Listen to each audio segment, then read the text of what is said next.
Hey everybody, I hope you're doing well. Let's listen to this interview. This here is the shooting victim. Have to say alleged from the 1999 shooting in the club with Puffy. hmm She's being interviewed here. So again, this is in 1999, the shooting at the club. She said who shot her. I guess it just wasn't enough to be believed. And then the witnesses that said, "Oh, it was Puffy. It was it was Puffy Diddy, whatever." This right here, this specimen, I'm going to call him, that he did it, then all of a sudden things changed at trial. So let's go ahead and do a quick recap. And who you're going to hear speaking is he's interviewing her, the victim. She joins us now, sharing her story. Natania, thank you so much for being with us. I can't imagine what you've been through since 1999, and then all the emotions that must be coming up over the last couple of days. What was your reaction, Natania, when you saw these massive raids at P. Diddy's two homes? First and foremost, thank you for having me. It was very emotional. In short, it was extremely emotional because it was basically it marked 25 years, a quarter of a century since this occurred. And I've had to relive this over and over again, intermittently in that time. So when I saw it, it was very cathartic because I finally felt like justice would be done. Justice would be mine. And belong to all of the victims. Yeah, and you have said since really right after the shooting that it was P. Diddy who shot you. I mean, I think you even said it to the doctor that night, right? I said it immediately. I literally watched them pull out the guns. I've had a clear point of view. I mean, for God's sake, I got shot in my nose. I was facing them directly. I watched everything occur and have described it, vehemently to all parties involved. I think in our society, we have respectability politics. There are people who want to be adjacent to power or celebrity or money, and there's a hierarchy of respectability. Because his name was more notable, he was believed rather than a victim who gave a first-hand account. By the grace of God, I survived. Yeah, and this was also a different time. I mean, things were very, very different in 1999. I mean, did you sense right from the beginning that no one believed you? Well, I don't think that was on my mind. I think first and foremost, I'm a mother. I'm a mother of three. At the time, I was a mother of two. And just surviving and getting home to my children was of the utmost importance to me. Being home and being able to mother them. That was, primary on my list. I didn't have any reason to believe that to think that someone would not believe me. But as things unfolded, it was a very short period of time where I realized that's what in fact was happening. So, as I mentioned, Diddy has denied being the one who pulled the trigger. But this is interesting, Natania. Rodney Jones, also known as Little Rod, is now suing Diddy for sexual harassment. That's something that's been in the headlines for the last couple of days. And there's a very interesting quote from his lawsuit that relates back to you that I want to read because it sort of ties all of this together. And it says, Jones claims in the lawsuit, Mr. Combs shared that he was responsible for the shooting in the nightclub in New York City with rapper Shine. He shared that artist and Mr. Combs' girlfriend at the time, Jenniffer Lopez, aka J-Lo, carried the gun into the club for him and passed him the gun after he got into an altercation with another individual. So now you have Little Rod in this new lawsuit saying that Diddy told him that he actually was responsible. I mean, what did you think when you read that? Wow. Well, I was incensed for a number of reasons. First and foremost, for the past quarter of a century, he's vehemently denied that he was responsible, even though I knew wholeheartedly, and as so many others who were in the club that night, we all knew he was responsible. A lot of people were afraid for their safety, justifiably so. I mean, the history that has occurred in the last 25 years proves that they were justified in being afraid. But I wasn't afraid. I wasn't afraid because I still bear. I have 9 bullet fragments remaining in my face. So when I saw that count 128, that's actually count 128 of the lawsuit. When I saw that on a podcast that was analyzing all of the counts, I knew I had to speak. I had no intention of going viral. I was just getting it out of me say. There was a time a few years ago where I had a talk radio show called Having My Say. And that's very important to me. I believe everyone is entitled to have their say. Far too often we don't hear people or listen. And so I just wanted to get it out of me because it was like an audible, deep breath that I needed to take. And I made the TikTok video not expecting it to go viral. Went to pick up my daughter, came back home, and she's like, and I literally told her, like, well, you're probably going to see it tomorrow. I made a video on TikTok. Maybe 100 people will see it. By the time we got home, she said, Mommy, it was 70,000 people. And I could not believe it. But it was time. It was time for me to speak. I'd stayed quiet for 25 years. It was my time to speak. Wow, she said it was her time to speak. And can you imagine? She was quiet for what? 25 years. Someone shoots you in your nose, in your face. Of course you know who did it. Now, here's the thing. As everyone has heard by now, I'm sure, that J-Lo, Jenniffer Lopez, Jenny from the Block, what they're saying is Jenny from the Block is the one who bought the Glock. Check this out. Number 184. Here's a lawsuit. This has been presented as number 184, alleged allegation in the lawsuit.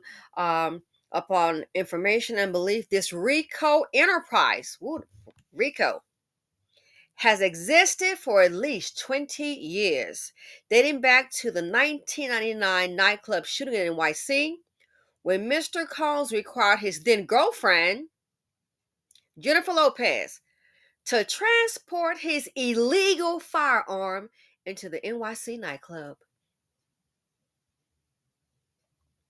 Mr. Combs forced his then artist Shine to assume responsibility for the shooting of several individuals. Mr. Combs used his power, money, and influence to bribe jurors and witnesses, such as the friend of the shooting victim, Natania Reuben. And basically, the woman, it says, who reported to law enforcement that she saw Mr. Combs and not Shine pull the trigger and shoot her friend in the face, Natania.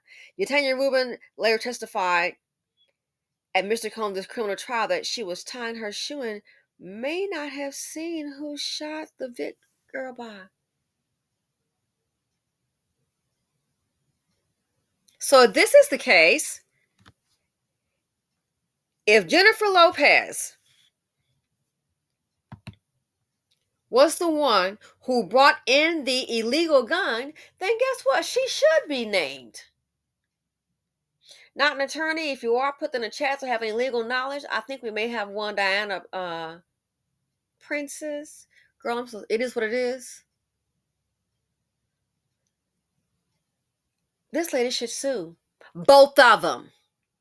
So now you have a witness. And they may say it could be hearsay, I don't know. But so I'll have to say a potential witness. So J-Lo, I guess, when Mr. Combs required his then girlfriend Jenniffer Lopez to transport his illegal firearm into the NYC nightclub.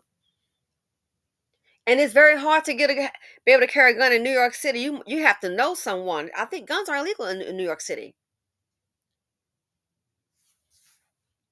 So let me guess, he didn't have a permit. So I guess he knows what it's like to shoot someone and just walk away.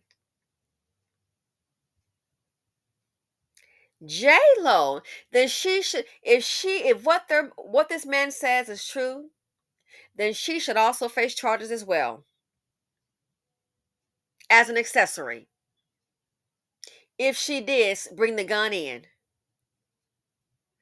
Wow, I'm telling you, with all this going on, this guy, Puffy, is right now, he may have been the go-to guy to try to get on top after you maybe allegedly do something sinister. It's just too much drama following this guy. Threatens I can make it disappear. It's too many bodies it's too many bodies being attached, allegedly attached to Puffy. Too many bodies popping up. Too many SA allegations, not just women, also men. It's just too much going on with this guy. Where there is smoke, there is fire, and this might be the end of his so-called alleged 20-year RICO activity, RICO enterprise. This may very much be the end, and I hope it is so. I don't know if this lady can have any legal recourse. I hope she does pursue it, cooperate in any way, but they should go ahead. Like I said, I know it's 25 years, get an attorney. They need to go ahead, I think, and rewind the tape.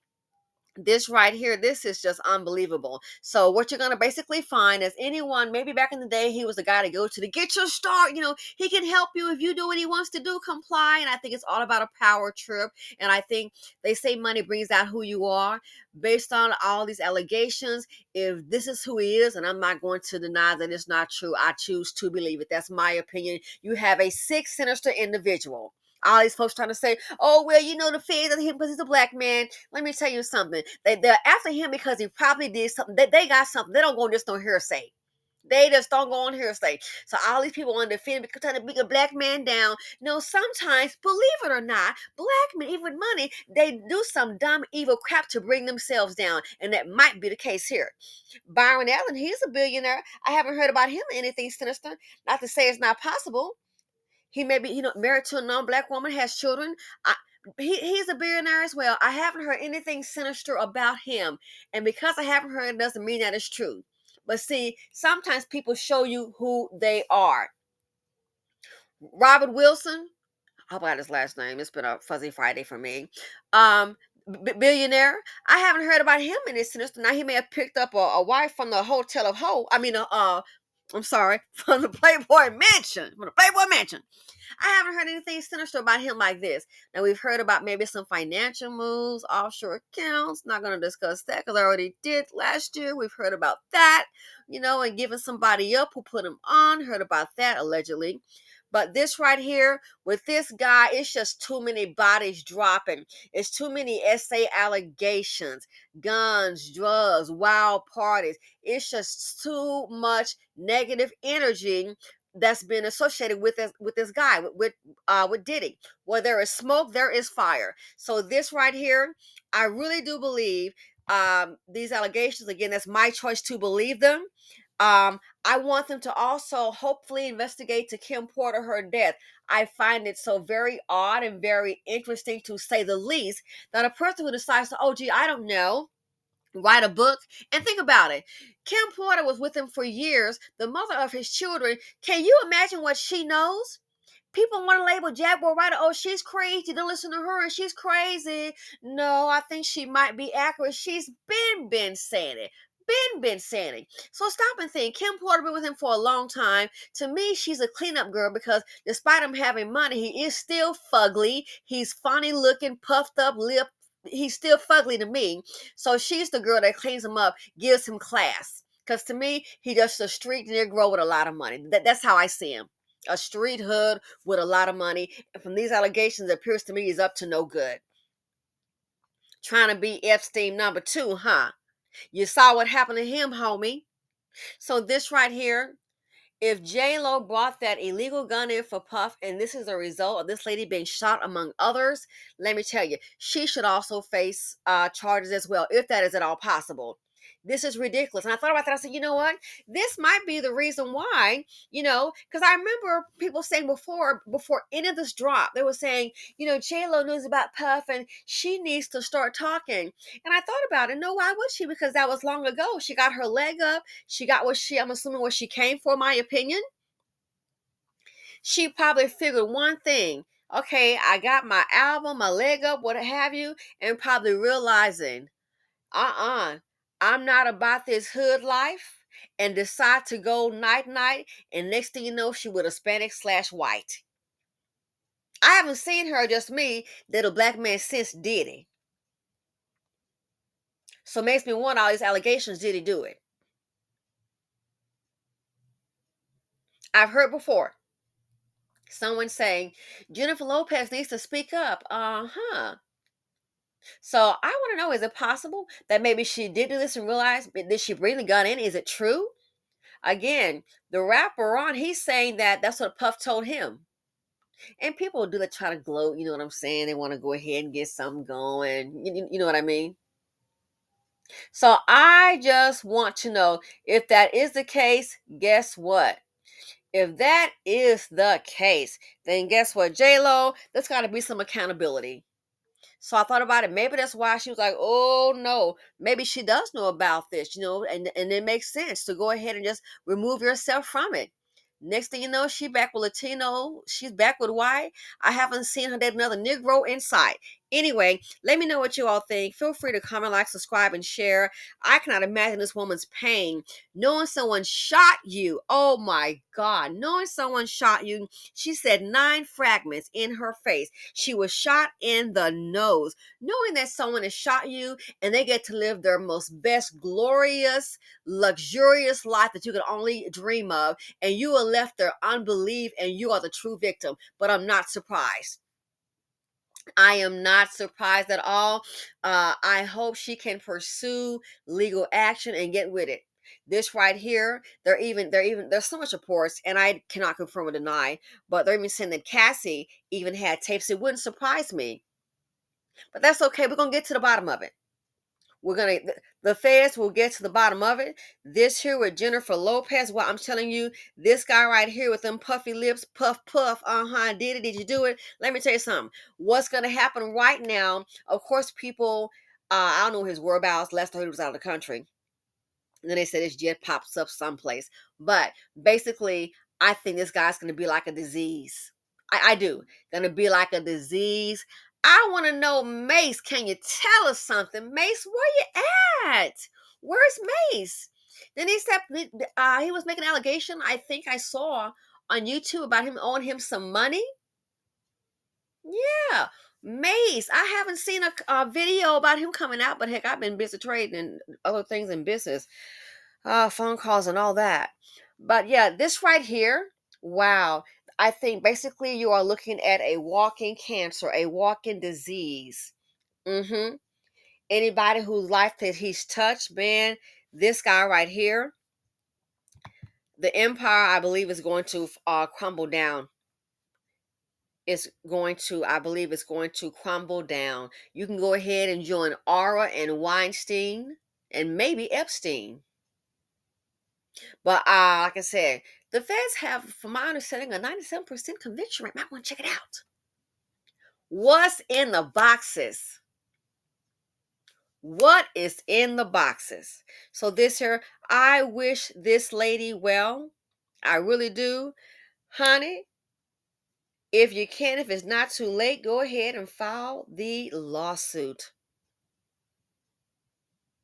Again, it's too many bodies that seem to drop, and his name be somewhere in it. Somewhere in it. Too many bodies seem to drop. People not getting paid. All these allegations. So again, I want to know, did Jenny from the block bring the Glock? And look what has happened. Shot in the nose. We know a shooting occurred. It was all on the news. 25 years ago.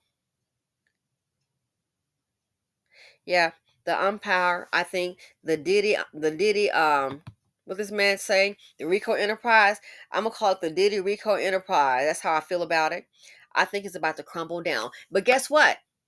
Don't be surprised. He may take a lot of folks down with him. We got J-Lo listed, Cuba Gooding Jr. Oh, they got a whole list. I think Diddy, when it comes to these people, I think he's going to pretty much become a disease. Let me know what you all think. Feel free to comment, like, subscribe, and share, and I'm out.